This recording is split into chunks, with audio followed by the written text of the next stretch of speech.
Kia ora.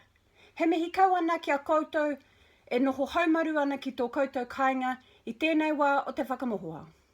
Ko Jess tōku ingoa, ko au te mātanga hotaka taiohi tamariki Māori kei ngā whare pukapuka o Tauranga Moana. He mihi nunui ki a koutou, mai a mātou ngā kaimahi o ngā whare pukapuka o Tauranga Moana. Nau mai hara mai ki te kupu o te wā. Kia ora everybody, my name is Jess and I'm from the Tauranga City Libraries. I'm the Children's and Teens Māori Program Specialist. And welcome to Te Kupu o te Wā. This week in our Bubble Life, we have two new kupu for you to learn. And our first one is whakamohoao. Yeah, bit of a tongue twister there. We break it down into the syllables. Whakamohoao.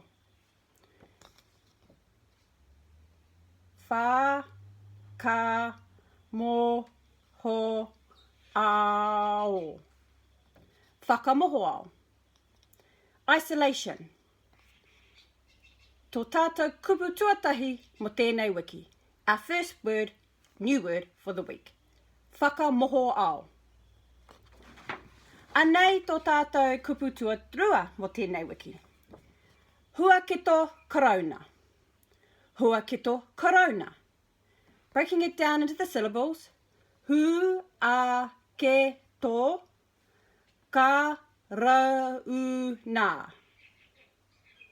Ano. Huaketo corona. Huaketo corona. The coronavirus. Huaketo corona. Coronavirus. Those are our two kupu o te wiki. Nō reira, kia kaha. Kia kaha ki te aku I tō tātou reo. Nohoro mai. Kia ora.